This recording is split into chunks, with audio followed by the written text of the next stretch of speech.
Bible को उठा और उसे उठा और कहो, आज खुदाबंद तेरा वचन मेरे लिए है। मैं तेरे वचन को सुनूंगा, इसे ग्रहण करूंगा और जो कुछ आज मैं सुनूंगा मैं उसे प्रचार करूंगा। वायदा करो, जो कुछ आज मैं सुनूंगा मैं उसे मानूंगा और 100 गुना फलों को लेके आऊंगा और उसके बाद मैं इसका प्रचार भी करूंगा। मैं सुन के मानूंगा भी और तुरंत, क्योंकि तू तुरंत वालों का खुदा है। जब तूने याकूब को बुलाया, पतरस को बुलाया, यूहन्ना को बुलाया, तो बाइबल कहती है वो तुरंत अपने जालों को छोड़कर तेरे पीछे हो गए। तुरंत उठा मत्ती और तेरे पीछे हो गया। मेरे परमेश्वर, आज मुझे ग्रेस दे, मैं तुरंत पाप छोड़ूं तो तुरंत, प्रार्थना करूं तो तुरंत, अच्छे कामों का फैसला करके उन्हें करना शुरू करूं तो तुरंत, मैं देरी ना करूं। हर काम को जो तेरा है खुदा बाप, मैं तुरंत करूं। और मेरा विश्वास है जो मैं बोऊंगा वो मैं काटूंगा।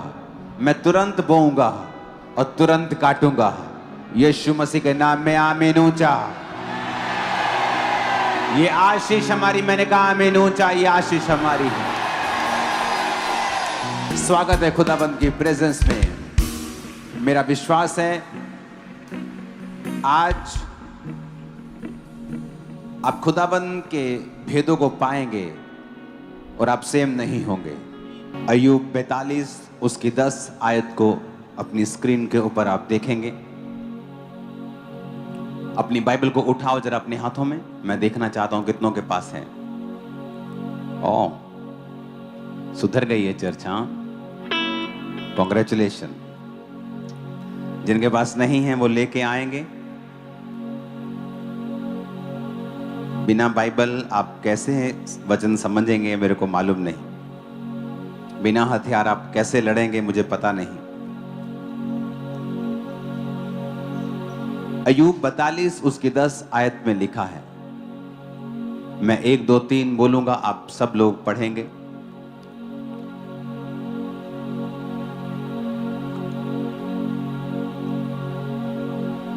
एक दो तीन सब पढ़ेंगे।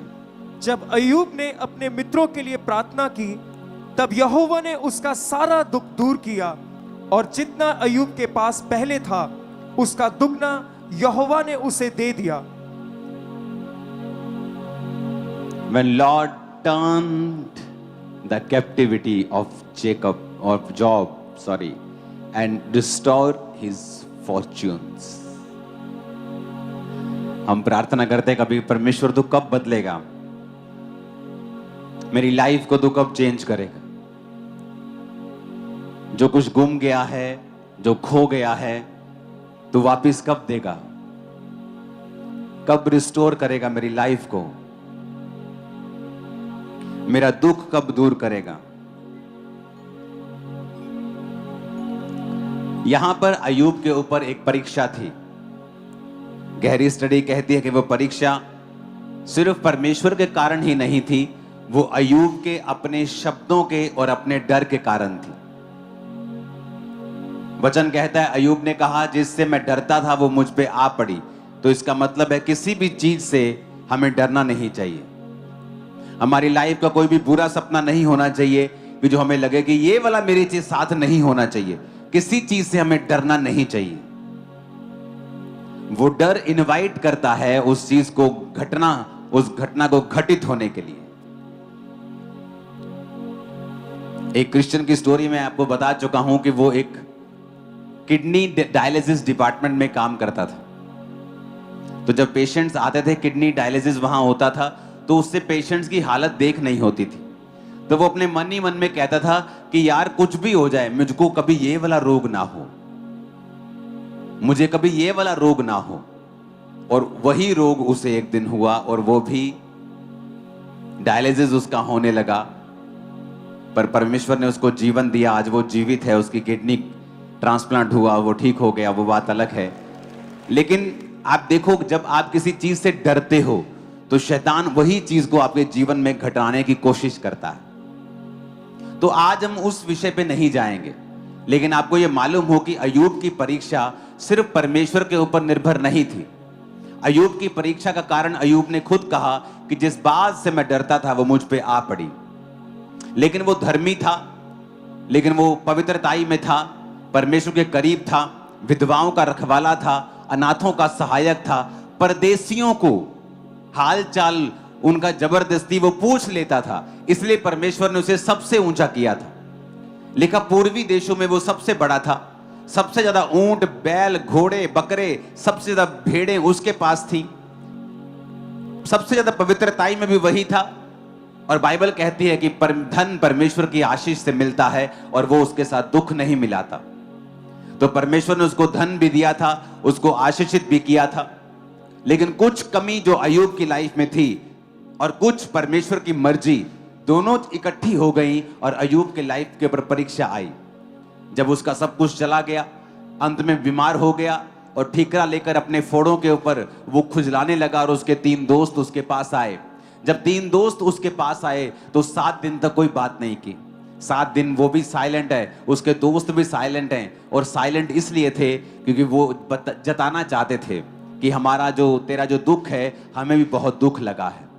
लेकिन उसके दोस्त जब बात करने लगे अय्यूब से और कहने लगे कि तूने कुछ ना कुछ तो पाप किया होगा, तूने कुछ ना कुछ तो गलती की होगी, ऐसे ही परमेश्वर का दुख तेरे ऊपर नहीं आया। सर्वशक्तिमान कभी गलती नहीं करता, ऐसा इतना बड़ा भयानक दुख तेरे पे आया है, तूने पक्का घमंड किया होगा, तूने पक्का कोई मुश्किल की होगी, तूने पक्का कोई गलत काम किया होगा, क्योंकि सर्वशक्तिमान तो न्याय करने वाला परमेश्वर है, वो अन्यायी नहीं है, तो पक्का तूने कुछ किया है। और लेकिन अय्यूब अपनी बात पे खड़ा रहा कि मेरी कोई गलती नहीं है, मेरा कोई अपराध नहीं है, मेरा कोई पाप नहीं है। और वो लगातार अपने आप को कोसता रहा और लगातार अपने जन्मदिन को कोसता रहा और अपने मृत्यु की आस लगाता रहा और अपने दोस्तों को बोलता रहा और अपने आप को डिफेंड करता रहा।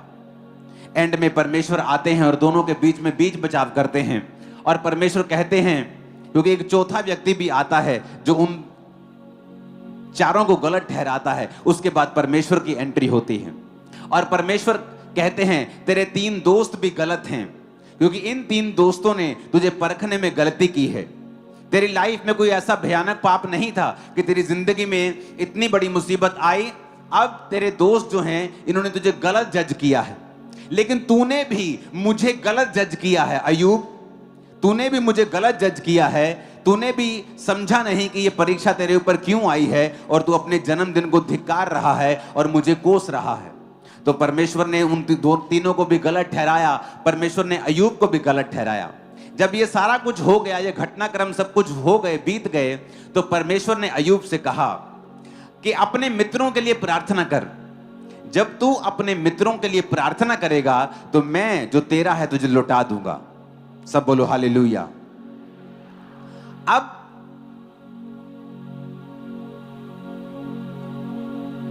उसके मित्र तो गलत थे, उन्होंने जज गलत किया, अय्यूब को गलत जज किया, पर फिर भी परमेश्वर ने कहा कि अपने मित्रों के लिए प्रार्थना कर। आज आपको कोई एक ताना मार देता है और आप सारी उम्र उसको भूलते नहीं हो। आप कहते हो कि मैं इस घटना में था, मैं इस प्रॉब्लम में था और इस व्यक्ति ने मुझे ताना मारा था, और आप उसे याद रखते हो, बल्कि आप उसे याद रख के आप उसके लिए बदला लेने की इच्छा भी रखते हो कि जब परमेश्वर मुझे ब्लेस करेगा फिर मैं इसकी बैंड बजाऊंगा। और यहां पे परमेश्वर ने कहा अय्यूब, अगर तू चाहता है मैं तुझे लौटा दूं तो तुझे अपने मित्रों के लिए प्रार्थना करनी होगी। सब बोलो हालेलुया।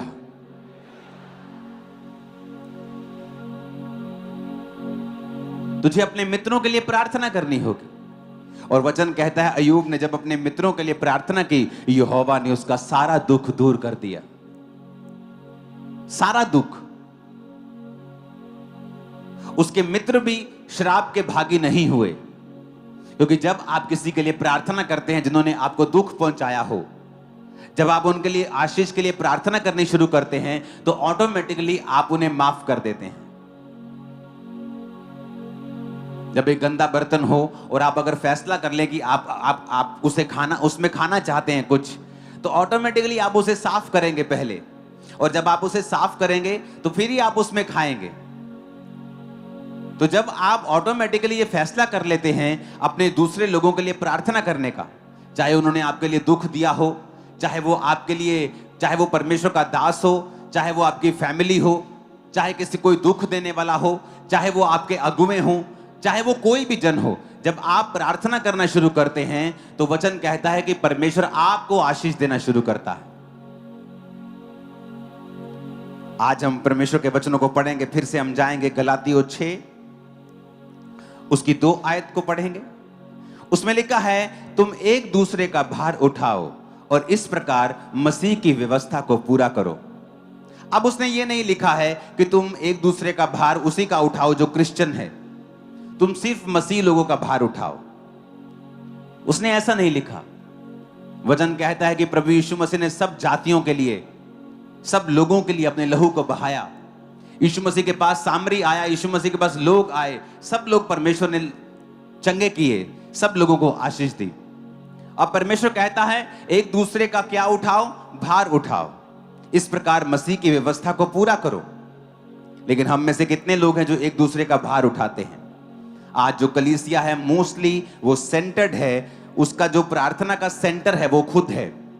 वो आज सीखने आई है कि मैं अपनी लाइफ में और बरकत कैसे पाऊं।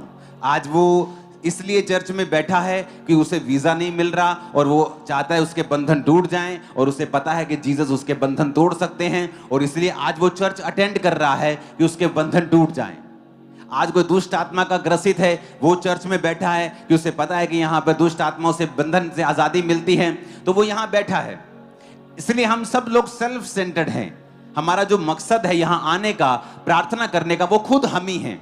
और इस वजह से कई बार परमेश्वर हमें हील नहीं करता और रिस्टोर नहीं करता, क्योंकि हम परमेश्वर की व्यवस्था को पूरा नहीं करते हैं, क्योंकि हम परमेश्वर के वचन को जानते नहीं हैं, किसी ने हमें सिखाया नहीं है।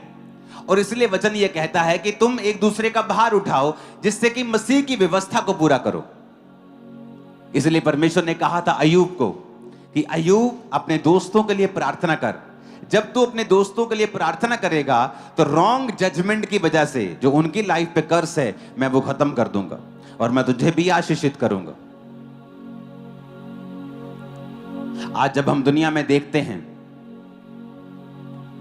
फॉरेन कंट्रीज में, आज जो इंडियंस सफर कर रहे हैं, एक पंजाबी ने अगर किसी चीज को एक्सीडेंट कर दिया, कोई गलत काम कर दिया, तो उसकी वजह से पूरी कम्युनिटी को वो बोलते हैं और वहां पे रैलियां हो रही हैं कि इनको बाहर निकालो, इंडियंस को बाहर निकालो, जबकि हर एक इंडियन का कसूर नहीं है। कोई बीच पे जाके गलत काम कर रहा है और सब इंडियंस को समझ रहे कि सारे इंडियंस ऐसे हैं। कोई प्रवासी पंजाब में कोई गलत काम कर रहा है तो सारे प्रवासियों को निकालने की जरूरत नहीं है, क्योंकि सारे गलत नहीं हैं। जिस तरह सारे पंजाबी गलत नहीं है फॉरेन में, उस तरह सारे प्रवासी भी गलत नहीं।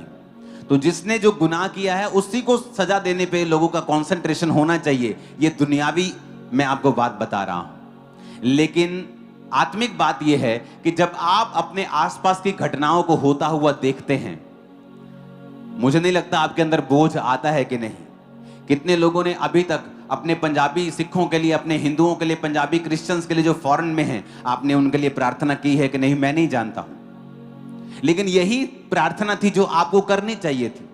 पर आप जब भी प्रार्थना में बैठते हैं, आप सोचते हैं आज मुझे अपने लिए मांगना है, आज मुझे अपने बेटे के लिए मांगना है, आज मुझे बंधनों से आजाद होना है, मुझे प्रार्थना करनी, मुझे आत्मा में बढ़ना है। और हमें यह मालूम नहीं है कि आत्मा में बढ़ने के लिए आपको बैलेंस स्पिरिचुअल लाइफ चाहिए।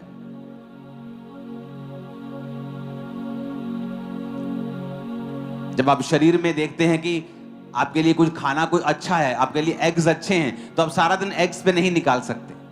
पनीर अच्छा है, सारा दिन पनीर नहीं खा सकते।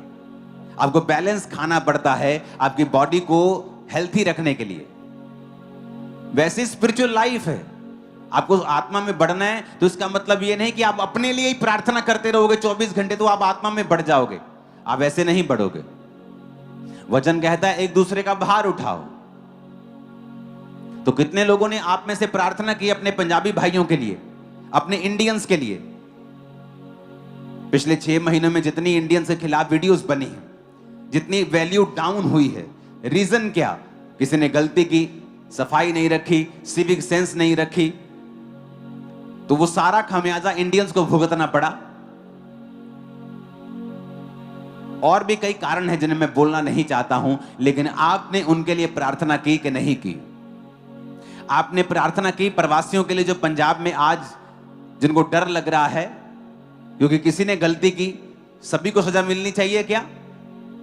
तो एक पंजाबी ने गलती की, सब पंजाबी को सजा मिलनी चाहिए क्या?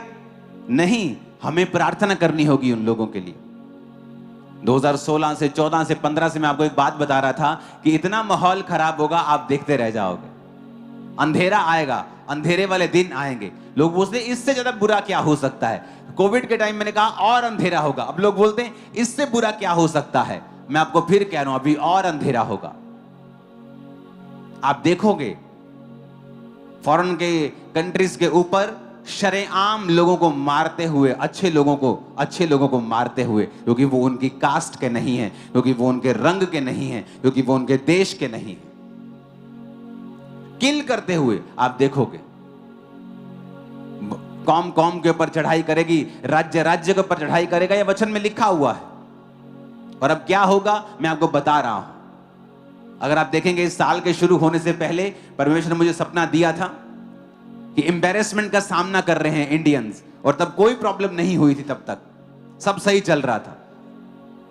अगर आप देखेंगे उस प्रोफेसी को 31 नाइट की, आपको मालूम हो जाएगा कि परमेश्वर ने पहले से बता दिया था कि क्या होने वाला है। तारीफ करो खुदाबंद, वो बात कर रहा है हमसे। आमीन। तो हमें क्या, एक दूसरे के लिए हमने प्रार्थना की क्या? कि जब हम प्रार्थना करने के लिए बैठे, सुबह आप 1 घंटा अपने लिए पर्सनल प्रार्थना करो, अपने लिए मांगो, अपने बच्चों के लिए मांगो, अपनी स्पिरिचुअल लाइफ के लिए मांगो। फिर दिन का एक समय ऐसा रखना चाहिए जहां पर आपको दूसरों के लिए प्रार्थना करनी। वो आपको जानते हो जरूरी नहीं है, वो हमारे पंजाबी हो सकते हैं फॉरेन में, वो हमारे इंडियंस हो सकते हैं फॉरेन में, वो हमारे क्रिश्चियन भाई हो सकते हैं छत्तीसगढ़ में, राजस्थान में, मध्य प्रदेश में जो परसिक्यूशन का सामना कर रहे हैं। परमेश्वर का दास है जो आपके लिए वचन दे रहा है और लीड कर रहा है, और हर एक तरह की जो मुश्किलें हैं उनका वो सामना कर रहा है।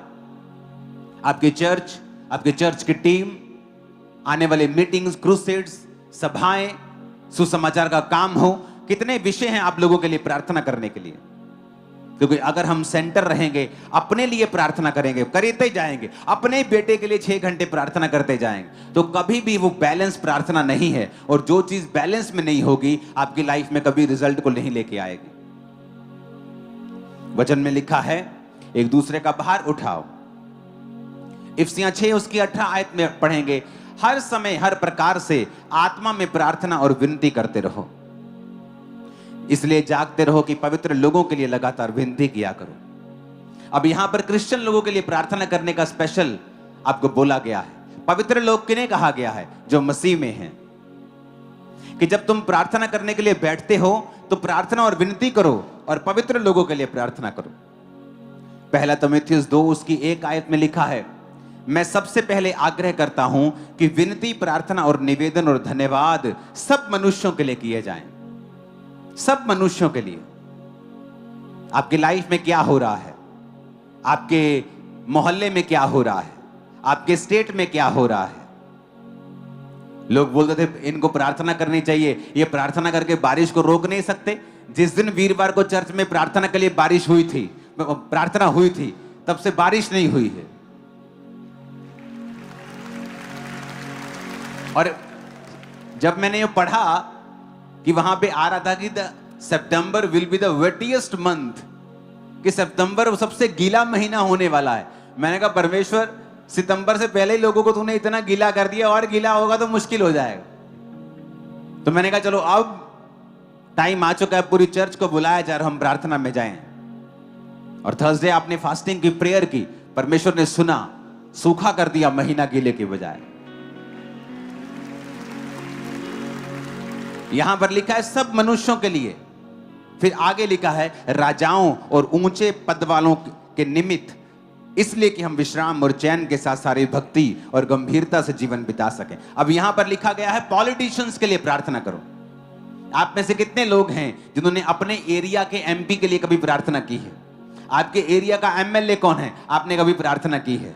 आप हमेशा नुकसान ये हो गया मेरा, आप कमियां निकालते हैं हम लोग, हाँ, लेकिन हम कभी प्रार्थना नहीं करते कि परमेश्वर हमारे एरिया के एमपी पर अपना अधिकार कर, वो हमारे एरिया की बेहतरी के लिए कार्य करे, उसको बोझ दे, उसका दिल और दिमाग बोझ से भर जाए, वफादारी वाला जीवन दे, करप्शनलेस लाइफ तो उनको दे, अपने प्रधानमंत्री के लिए, अपने मुख्यमंत्री के लिए, मंत्रियों के लिए। कितने लोग हैं जो रोज प्रार्थना करते हैं? वचन कहता है कि रोज प्रार्थना करनी है राजाओं के लिए और ऊंचे पद वालों के लिए।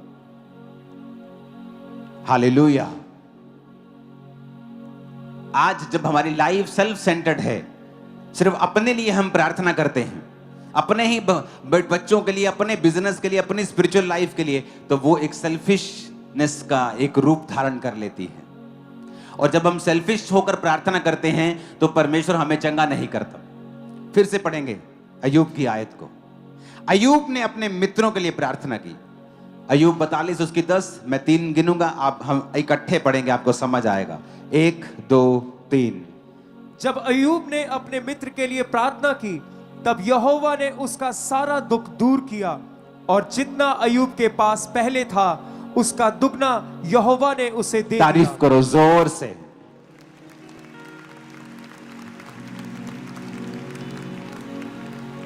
अपने पड़ोसी को बोलो दुगना वापिस किया।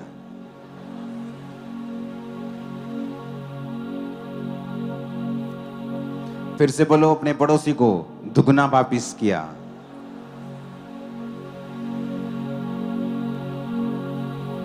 जब उसने किसके लिए प्रार्थना की? अपने मित्रों के लिए। कौन से मित्र? उससे अच्छी बातें करने वाले मित्र नहीं। बोलते थे तू पापी है, तूने पक्का पाप किया है, तूने कोई ना कोई गलती तो जरूर की है। सर्वशक्तिमान गलती नहीं करता। अगर तुझे उसने टांगा है ना तो उसने कुछ देख के ही टांगा होगा।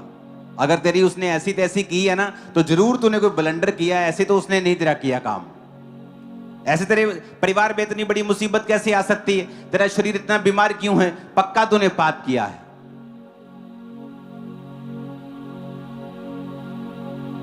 और अय्यूब का सीना छलनी कर दिया उनके वर्ड्स ने, ऑफेंड कर दिया अय्यूब को। वो दुखी था कि जिन मित्रों की उसने सहायता की है, उनको ऊंचा लिफ्ट किया है, वो उसको पहचान नहीं सके। लेकिन खुदा ने कहा अय्यूब, अगर तू ऑफेंड हो जाएगा ना, अगर तू नाराज हो जाएगा तो तेरी प्रार्थना कबूल नहीं होगी। जब आप दूसरों को माफ करते हैं, एक्चुअल में आप अपने आप पर कृपा कर रहे होते हैं, आप अपने पर दया कर रहे होते हैं।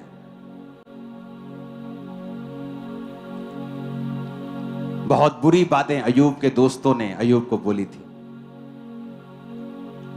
बहुत ही बुरी, बहुत ही बुरी।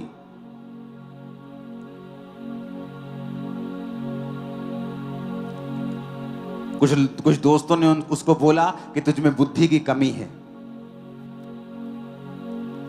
कि तू परमेश्वर को समझता नहीं है।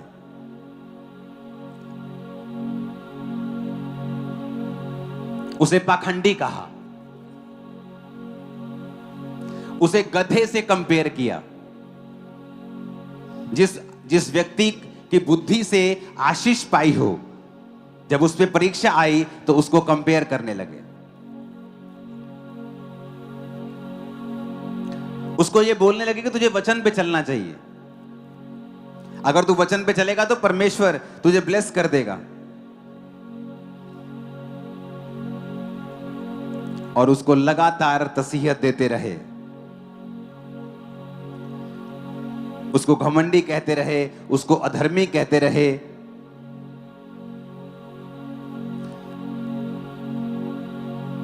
जज करते रहे कि शायद तू लोगों का पैसा रखकर अमीर हुआ है। बहुत कुछ उसको कहा, दुनिया की जो बात बोल सकते थे वो बोली उसे। पर परमेश्वर ने कहा अय्यूब, इनके लिए प्रार्थना कर। और अय्यूब ने जब अपने दोस्तों के लिए प्रार्थना की, परमेश्वर ने अय्यूब का सारा दुख दूर किया और दुगना उसे दिया जो खो लिया था, जो छीन लिया था।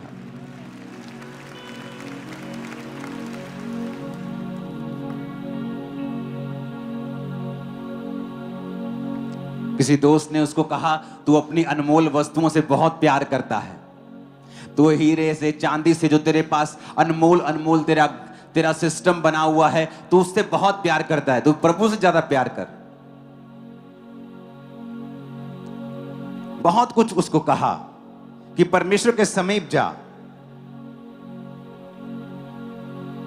परमेश्वर से मेल मिलाप कर।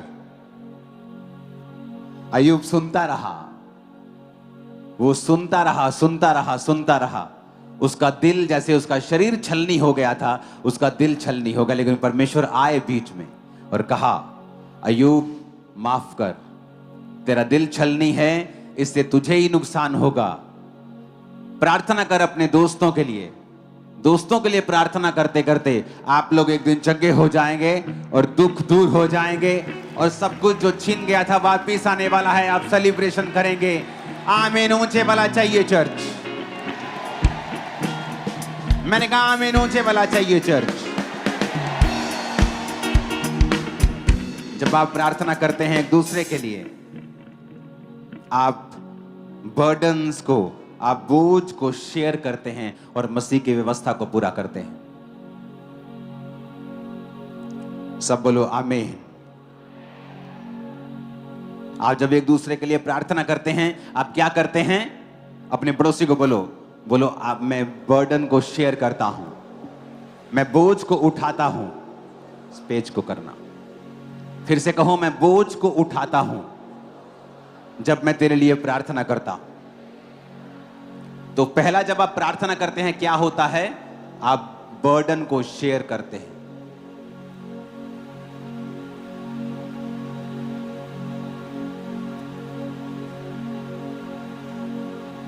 अपने पड़ोसी को बोलो, दूसरे के बोझ को शेयर कर। दूसरा, जब आप प्रार्थना करते हैं, आप अपनी हीलिंग को प्रमोट करते हैं। इसको थोड़ा बारीक करो। किसने इतना मोटा किया है इसको?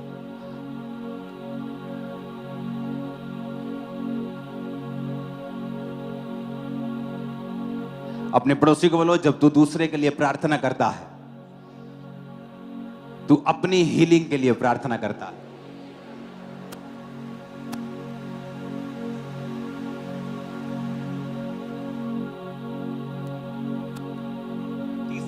तीसरा है यूनिटी। जब तू एक दूसरे के लिए प्रार्थना करता है, तू एकता में बंधता है। सब बोलो आमीन।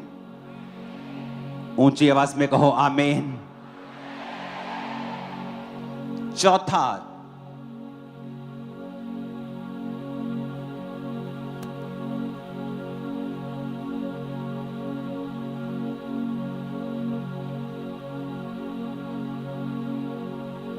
जब तू प्रार्थना करता है एक दूसरे के लिए, तू क्राइस्ट को कॉपी करता है।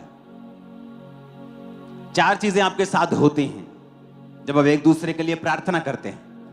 आप उसके बर्डन्स को शेयर करते हैं, जो वचन पूरा होता है। एक दूसरे का भार उठाओ।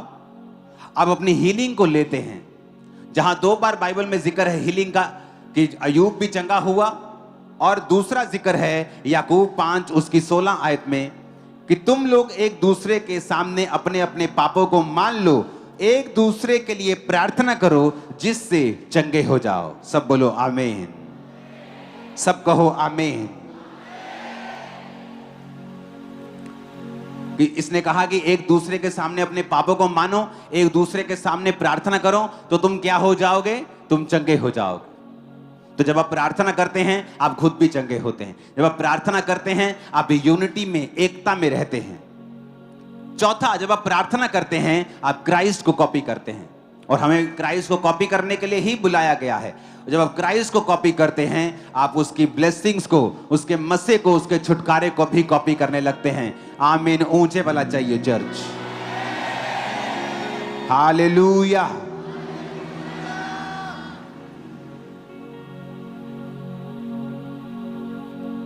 अपने हाथों को उठाओ इन चारों पॉइंट्स के लिए और कहो खुदा से कि परमेश्वर, मैं बर्डन्स को शेयर करूं ताकि मेरी हीलिंग हो, मैं एकता में रहूं और क्राइस्ट को इमिटेट करूं, उसकी कॉपी करूं। ऊंची आवाज में प्रार्थना करेंगे फिर से।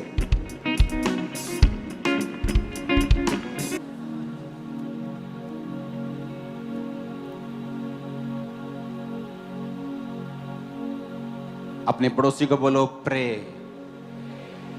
सिंसियरली।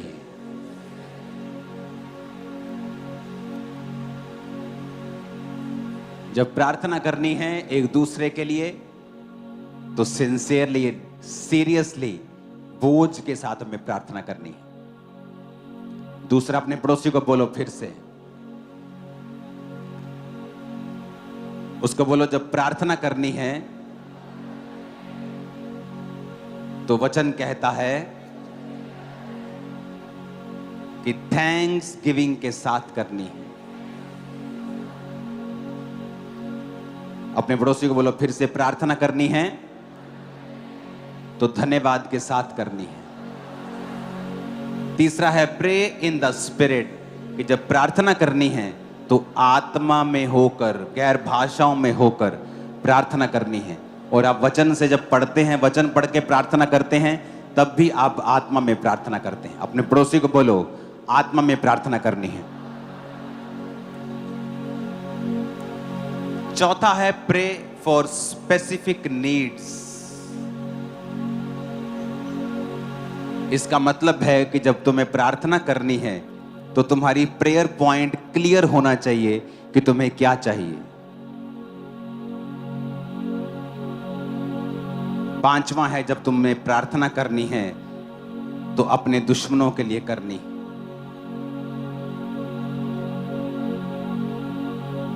सब पॉइंट्स को नोट करो कि जब प्रार्थना करनी है सिंसियरली करनी है, आत्मा में करनी है, थैंक्स गिविंग के साथ करनी है, स्पेसिफिक यानी जो चाहिए क्लियर परमेश्वर को बताना है, और अपने दुश्मनों के लिए प्रार्थना करनी है। प्रार्थना करने से होता क्या है मैं आपको बता चुका हूं।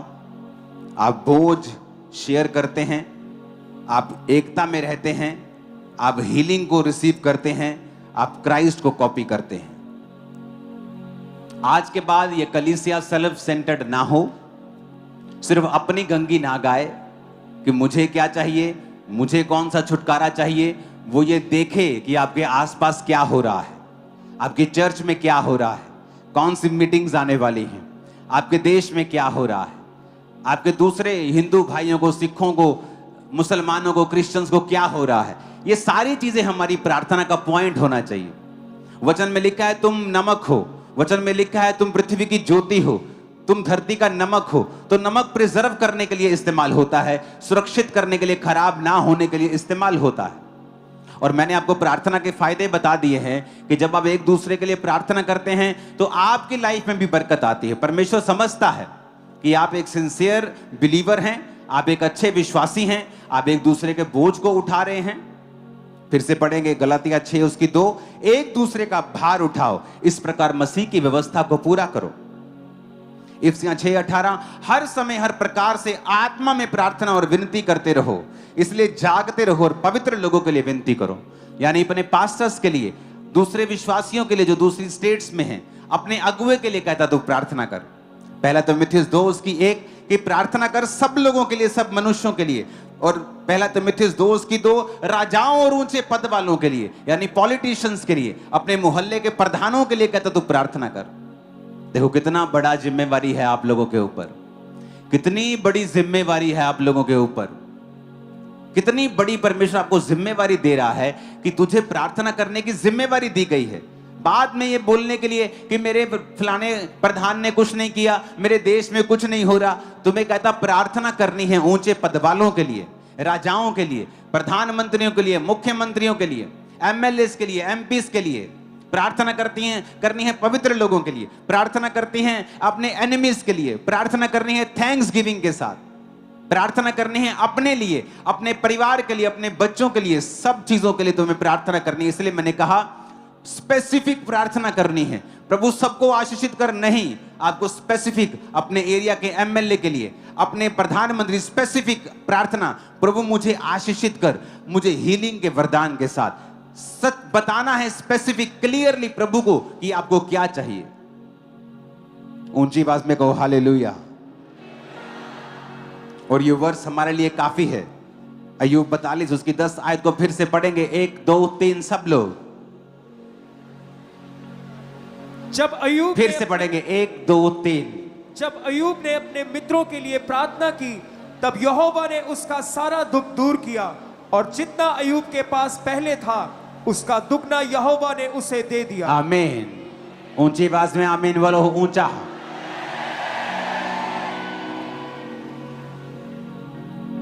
और याद रखो, ये कोई दोस्त बड़े अच्छे दोस्त नहीं थे।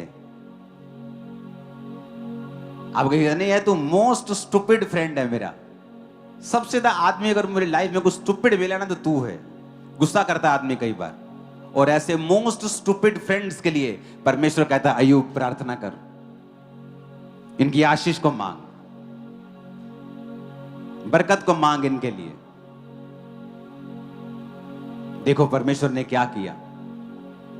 जब वो अय्यूब प्रार्थना करता अपने उन दोस्तों के लिए जिनके शब्द तीर की तरह चुभ गए थे उसको,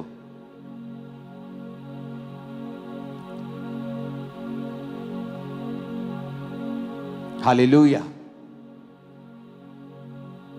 वचन कहता है कि जब अय्यूब बीमार था तो उसकी पत्नी ने कहा था यहोवा की निंदा कर, मरता है तो मर जा। और अय्यूब जब सब तरफ से टूटा हुआ था और उसके 3 दोस्त जब उसके पास आकर 7 दिन जमीन पर बैठकर साइलेंट रहकर उसके साथ दुख मनाते हैं, तो अय्यूब ने सोचा कि कोई तो मेरे जख्मों के ऊपर मरहम लगाने के लिए आया है। पर जब वो बोले तो उनके जो शब्द थे वो पहले से भी बुरा था जो अय्यूब के साथ हुआ। कहते हैं ना, परीक्षा का आखिरी पार्ट मुश्किल लगता है लोगों को, वो वैसा ही हाल था। वो शरीर पर घाव तो थे, पर आत्मा के और दिल पर जो घाव थे वो कहीं अधिक थे। परमेश्वर आए और कहा अय्यूब प्रार्थना कर अपने दोस्तों के लिए। याद करो आपको किन लोगों ने दुख पहुंचाया है, किन लोगों ने आपके लिए सबसे बुरी बातें कही हैं, किन लोगों ने आपको सबसे ज्यादा डिसअपॉइंट किया है। उन लोगों के लिए आज हमें प्रार्थना करनी है कि परमेश्वर उन्हें ब्लेस करे और वो आपके दुखों को दूर करके जो कुछ आपका छीना गया था आपको दुगना वापिस करके आपको फिर से ऊंचा करने वाला है। आमीन। वो आपका पॉलिटिकल एनिमी हो सकता है, वो पास्टर हो सकता है, विश्वासी हो सकता है, आपका रिश्तेदार हो सकता है, अन्य जाति हो सकता है।